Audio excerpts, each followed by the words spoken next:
प्रियानो,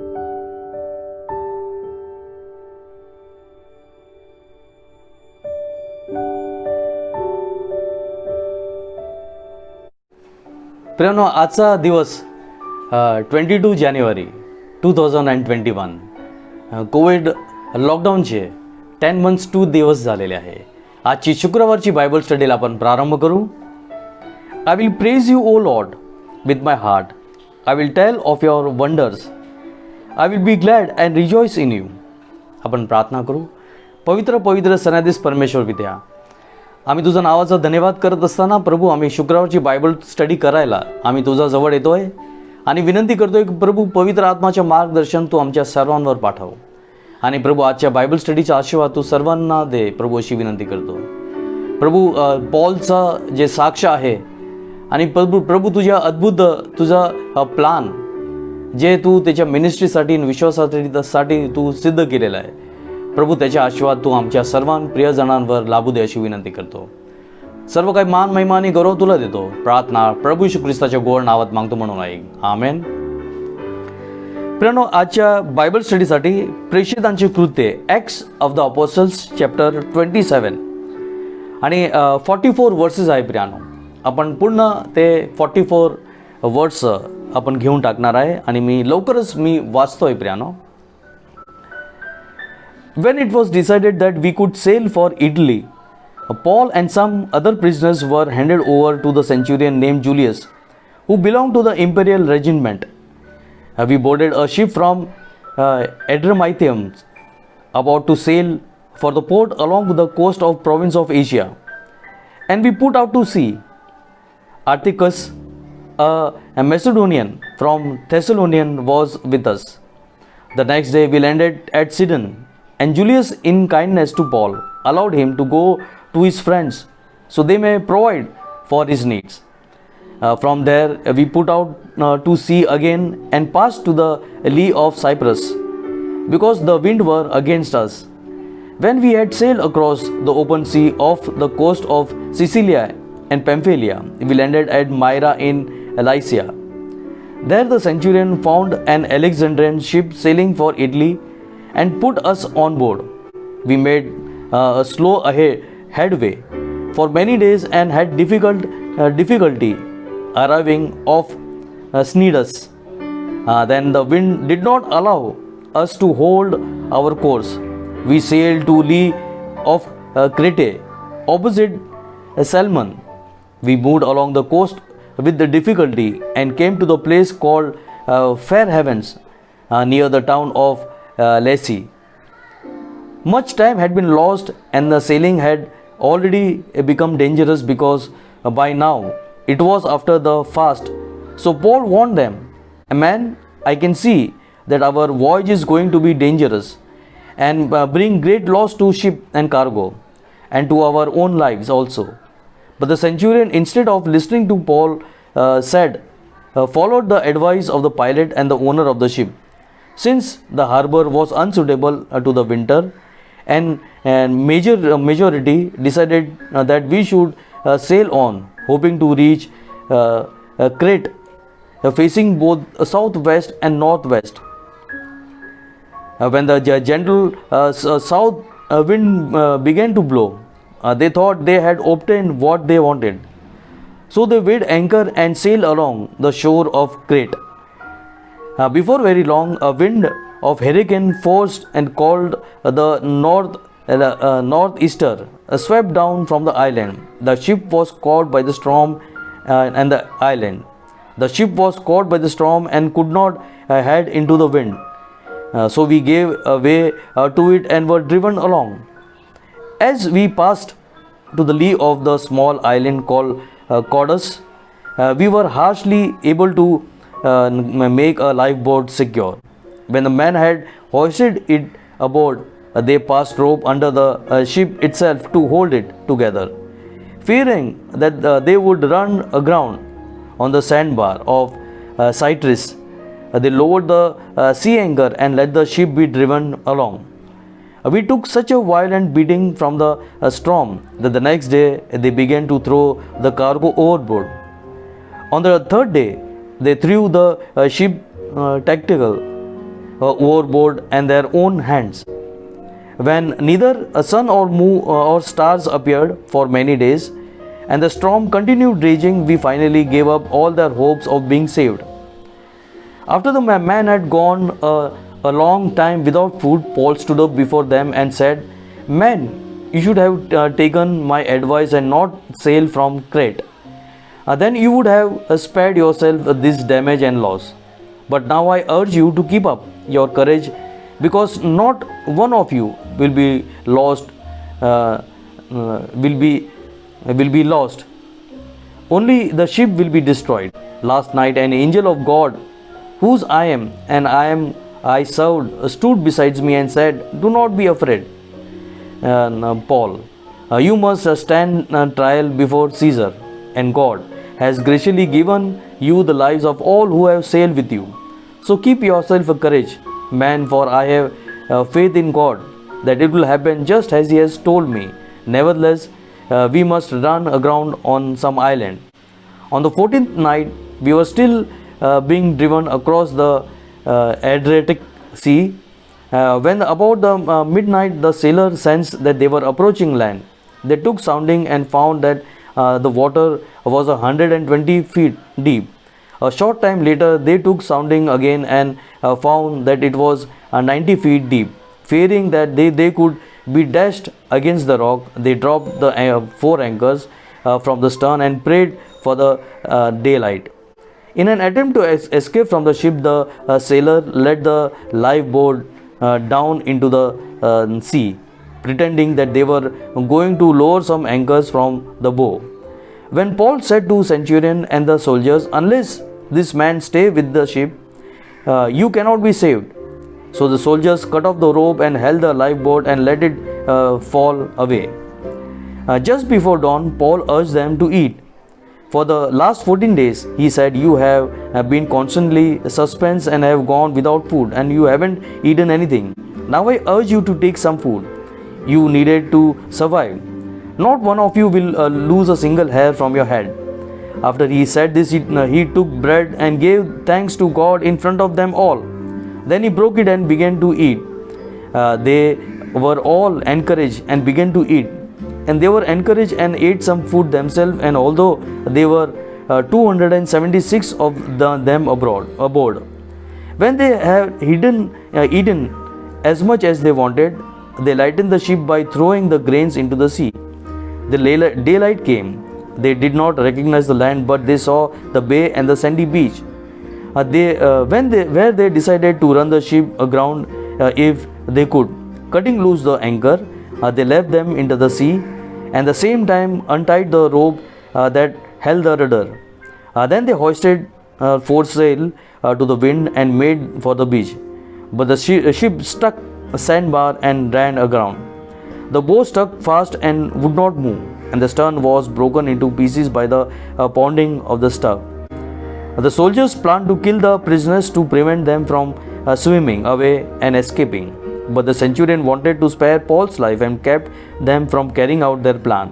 He ordered those who could swim jump overboard and the first and get to land. The rest of them would take on a plank or the pieces of the ship. In this, everyone reached the land safely. पण या भागमध्ये प्रेषितांचे कृत्य याचे लेखक look पॉलची जे शेवटची जे journey आहे, त्याच्या शेवटचा जे प्रवास आहे त्याबद्दल बोलत आहे. Paul's last journey.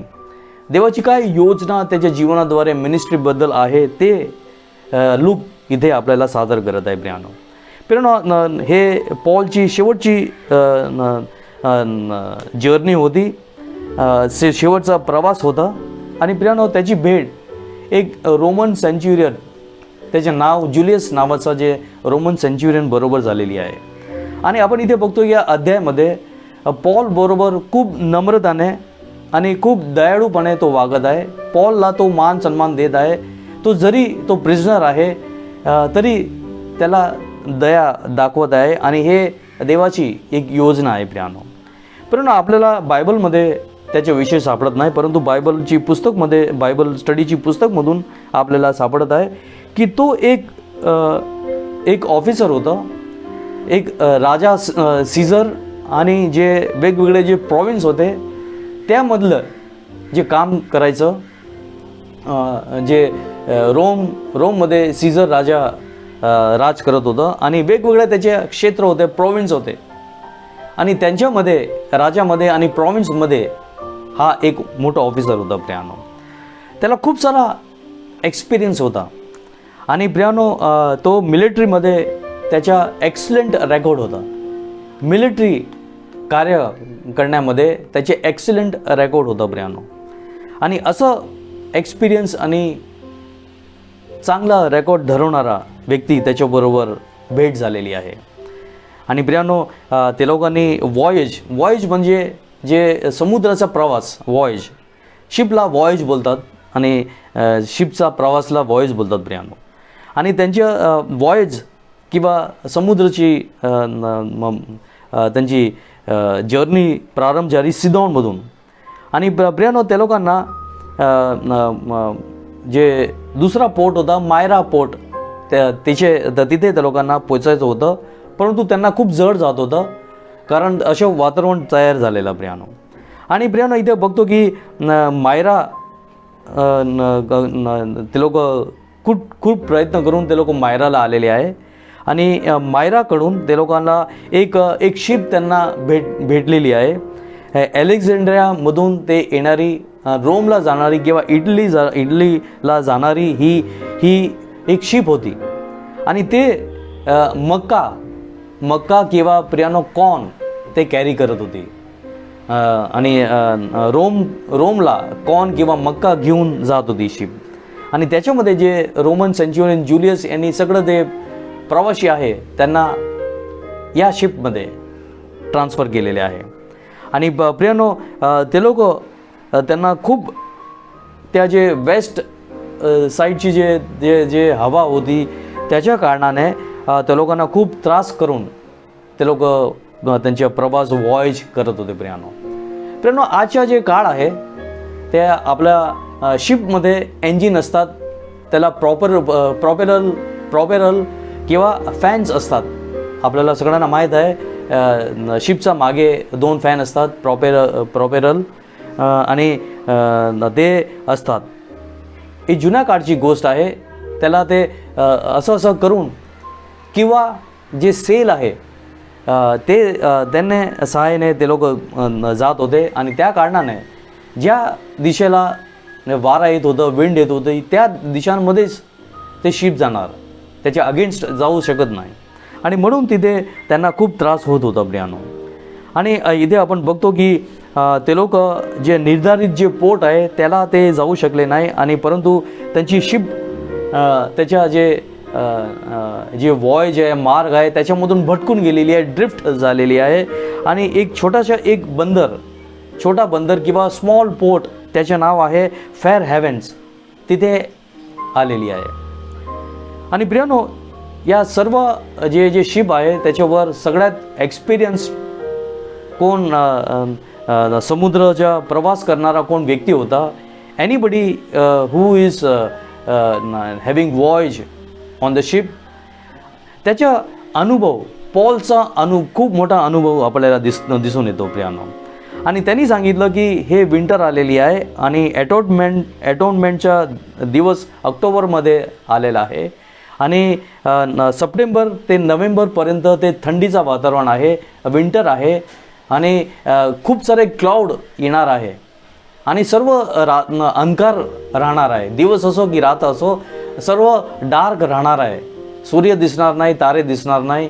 आणि म्हणून आपण हे जे विंटर आहे ते आपण फेअर हेव्हन्स हा जे छोटा बंदर आहे, लिटल पोर्ट आहे, तिथेच आपण व्यक्त करू, आपण पुढे प्रवास करू नये.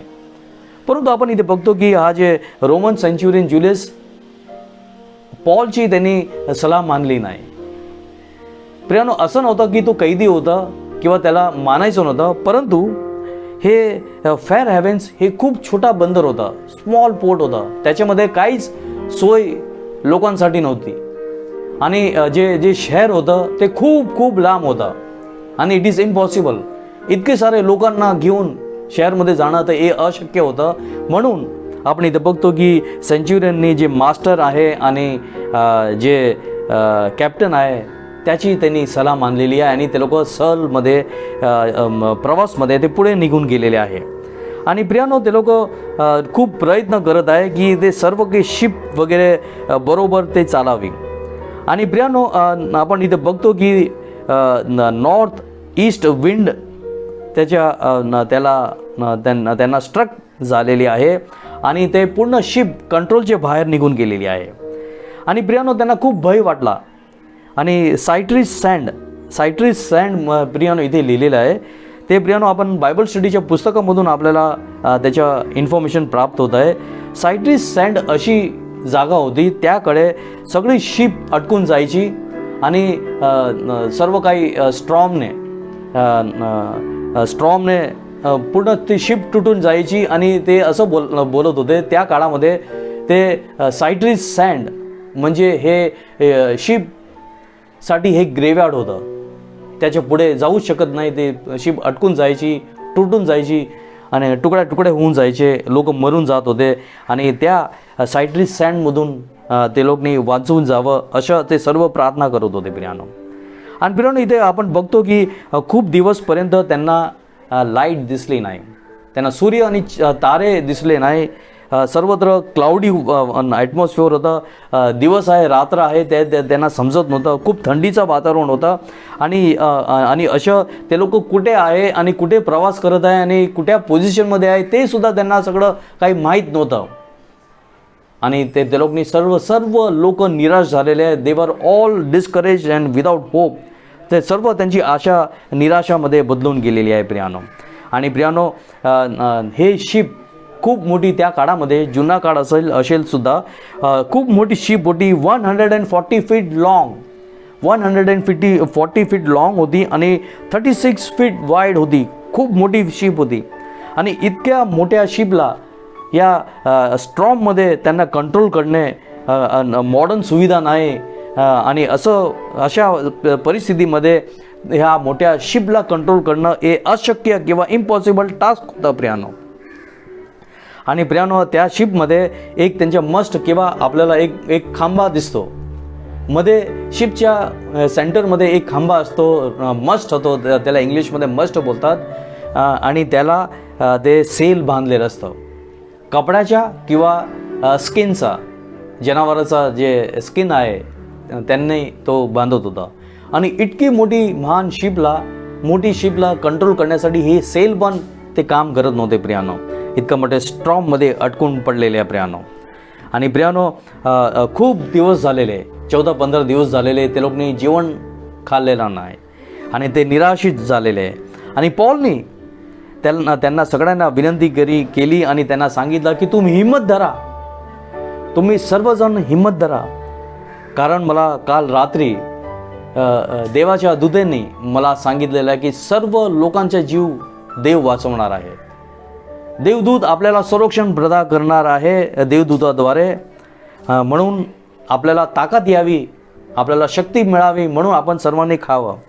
आणि आपण इथे बघतो की पॉल देवाकडे प्रार्थना केलेली आहे आणि भाकर घेतलेली आहे आणि प्रभूची स्तुती करून ते मोडलेली आहे आणि त्यांनी खायला प्रारंभ केलेला आहे आणि सर्व लोक खायला बसलेले आहे. आणि प्रियानो, इथे व्हेरी स्पेसिफिकली इथे दिलेले आहे की देर वर 276 पीपल होते. आणि सर्व लोकांनी पोट भरून जितकं त्यांना हिंमत आली ते सर्व भय सोडून ते जेवायला बसलेले आहे आणि पोट भरून सर्वांनी जेवण केलेले आहे. आणि पॉल बोलतोय की आपल्याला कुठला तरी आयलँड येईल, त्याच्यावर आपल्याला प्रस्थान करायचे आहे. जे पण आपल्याला किनारा भेटेल तिथे आपल्याला जायचं आहे प्रियानो. आणि प्रियानो, देवदयेने आपण इथं बघतो की डे लाईट त्यांना दिसली. डे लाईट, सकाळचा प्रकाश त्यांना दिसला. आणि ते लोक मे बी भयामध्ये होते, वॉट एव्हर सिच्युएशन. खूप सारे दिवस ते लोक दर्यामध्येच होते, म्हणून ते लोकांना ते लोक रेकग्नाइज करू शकले नाही. ते लँड आहे ते असं ओळखू शकले नाही. आणि त्यांना एक बे किंवा किनारा दिसला आणि सँडी बीच दिसली. आणि ते लोकांनी जे अँकर होते ते त्याच्या रस्स्या कापून टाकल्या आणि त्या सल किंवा सेलला च्या मदतीने ते शिपला ते बीच सँडी बीचकडे ते घेऊन जायचा प्रयत्न केला.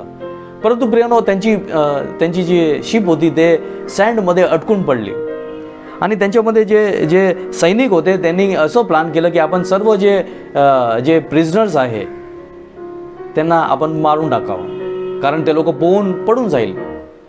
आणि प्रियानो, इथे व्हेरी स्पेसिफिकली इथे मेन्शन केलेलं आहे की जुलियस हा सेंच्युरियन पॉलच्या जीव वाचवण्यासाठी त्याची इच्छा होती आणि त्यांना त्याच्या सैनिकांना कोणाला मारायला त्यांनी परवानगी दिली नाही.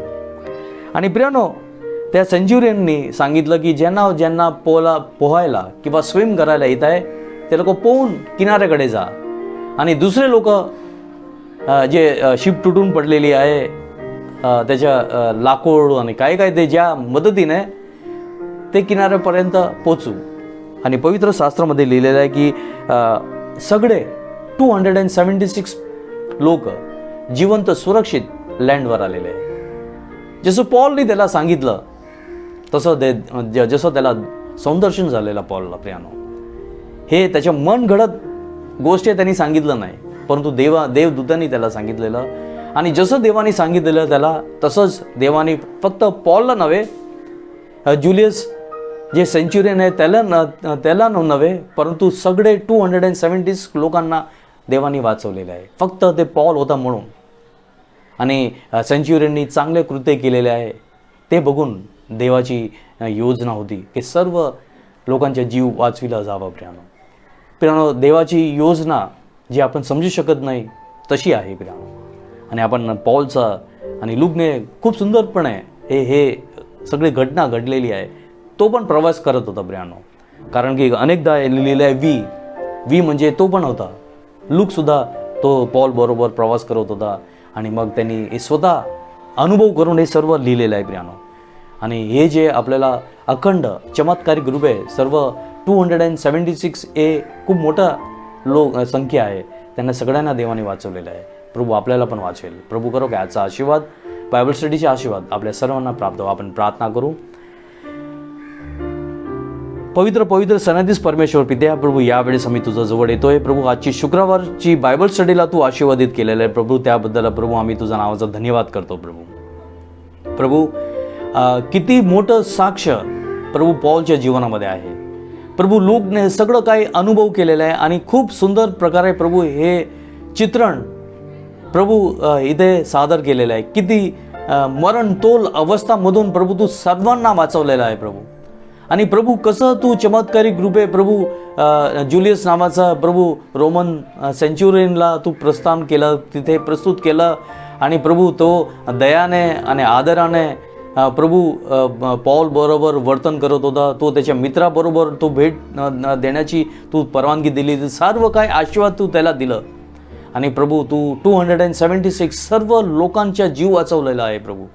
आणि प्रभू असं चमत्कार तू केलेला आहे प्रभू. असं पण आज पण तू आमच्या जीवनामध्ये, प्रत्येकाच्या जीवनामध्ये चमत्कार घडवणारा जिवंत परमेश्वर आहे. त्याबद्दल प्रभू आम्ही आभार व्यक्त करतो प्रभू. आमचा विश्वास वाढव आणि आम्हाला पॉलसारखं प्रभू दृढ विश्वासमध्ये बनव अशी विनंती करतो. सर्व काय मान महिमानी गौरव तुला देतो. प्रार्थना प्रभू येशू ख्रिस्ताच्या गोड नावात मागतो म्हणून ऐक. आमेन. प्रेरणा आपण प्रभूने शिकवलेली प्रार्थनामध्ये जॉईन हो. हे आमच्या स्वर्गातील बापा, तुझे नाव पवित्र मानले जाव. तुझे राज्य येवो, जसे स्वर्गात तसे पृथ्वीवरी तुझे इच्छाप्रमाणे हो. आमची रोजची भाकरी आज आम्हास दे. जशी आम्ही आमच्या अपराधांना क्षमा करीतो तशी तू आमची अपराध तू क्षमा कर. आम्हाला परीक्षेत आणू नकोस, पर आम्हाला सर्व वाईटापासून सोडव. कारण की राज्य, पराक्रम, महिमा सर्व काळ तुझेच आहे. आमेन.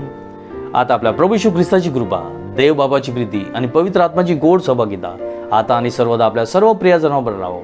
आमेन. प्रेनो, praise the Lord and God be with you.